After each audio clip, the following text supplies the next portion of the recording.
Hi, welcome to Signal Chefs. We are here today coming from Casa Cofiño, and I'm here with my amazing mother, Fina Cofiño, and I'm Felipe Cofiño. And I brought my mother today to join us because we wanted to honor Women's History Month. And she's an amazing woman, mother, sister, abuela, so welcome, mommy.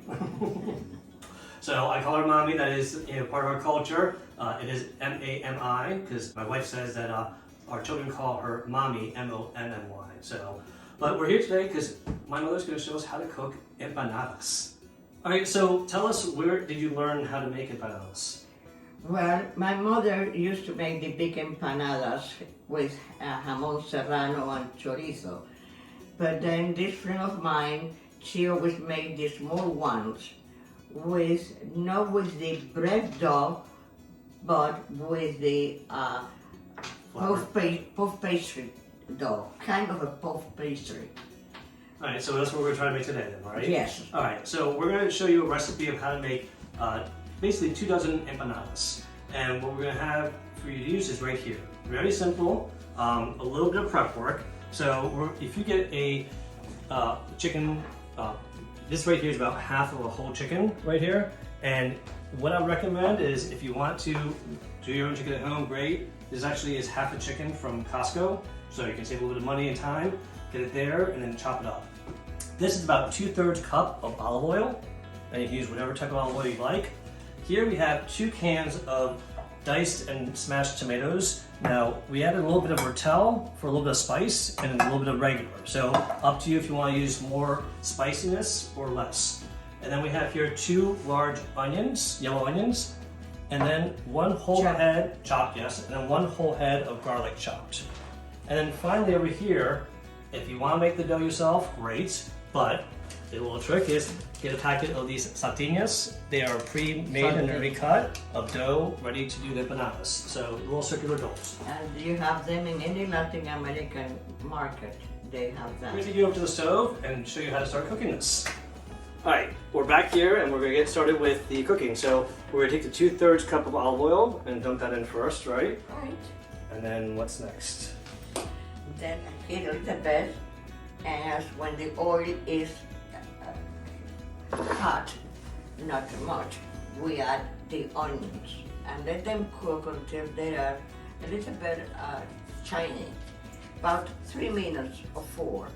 Okay, so while waiting for that to heat up, tell everybody a little bit about what your trip was like and why you left Cuba when you were in Cuba. That's where she was born, to come over here to the United States. When Castro came into power, and we left with, I had my oldest one was 3 years and a half.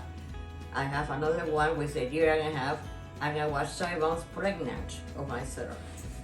And not money, just one suitcase with the very necessities.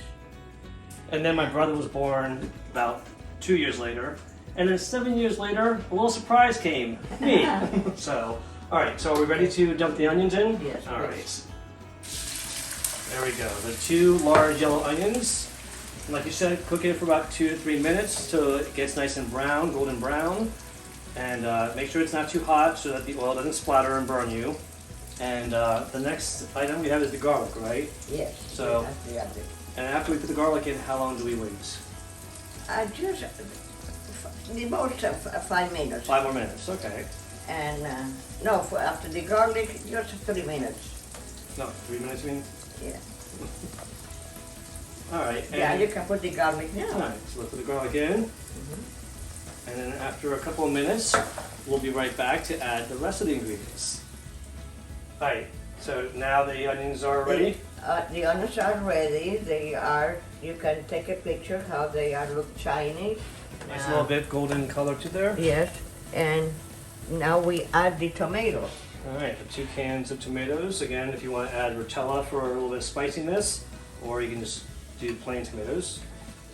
And how long we let this cook for? Well, like 8 minutes. I want it to be cooked thoroughly. All right, so we're going to do it for about 8 minutes, and then we'll be back to add the chicken. All right, we're back, and it's been 8 minutes. So if you want to see real quick, it's the tomatoes have cooked well with all the other onions and the Garlic. garlic. So we're going to add here a little salt and pepper. So salt, you want to put about a teaspoon of salt, and then pepper to taste. You can put like a half a teaspoon or just grind to taste. And then after that, we put what? Chicken? The chicken. All right, we're ready for the chicken. So this is a half a chicken again from Costco that's been chopped up here. So we're going to add all that in there. And then how long do we let that cook for?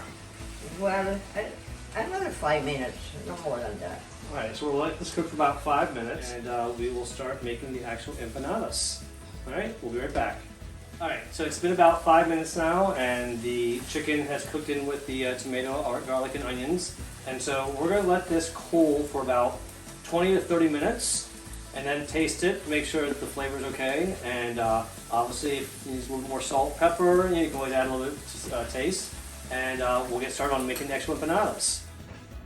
All right, welcome back. We finished laying the chicken and the tomatoes, garlic, and onions cool. And now my mother's going to teach us how to make the actual empanadas. So what we have here is we have the empanada rounds here, that are the puff pastry rounds that you can get at any Latin market, like you mentioned. And we have a little bowl of water here. So what's the bowl of water for? And take us through the first step.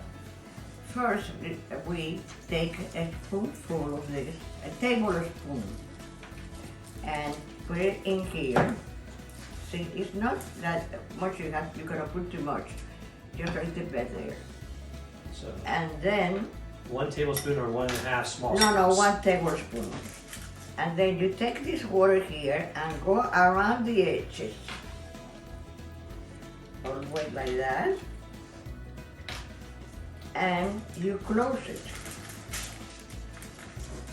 So fold it in half. The water, yes, the water, it makes it stay together. See?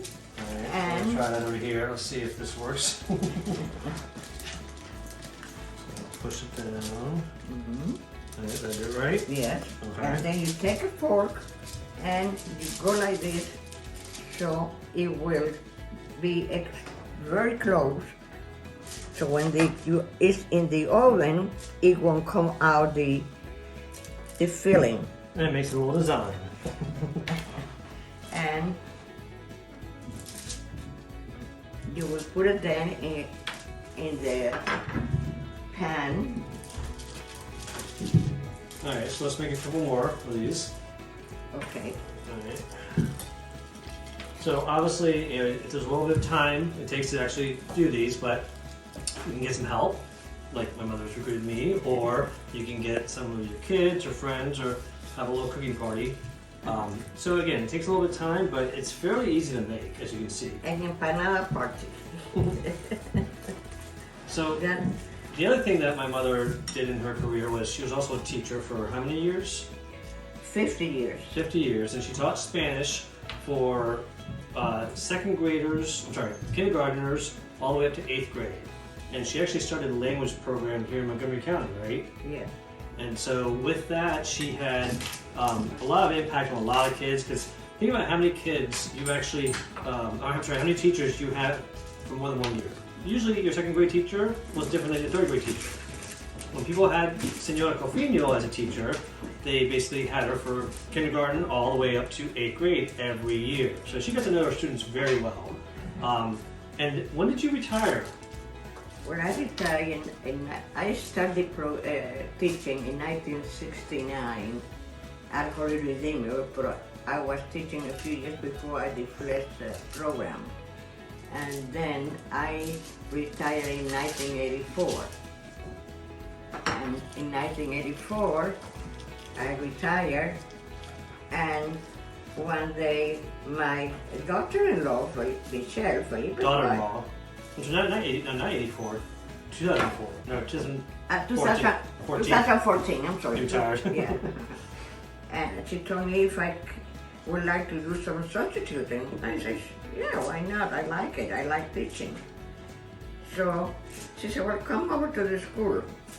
I did, and they need one for the freshman year Spanish, and I taught there for 1 year and a half.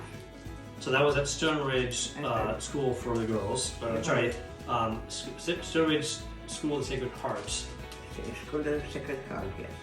And so you taught at Holy Redeemer, Stone Ridge. What other schools have you taught at?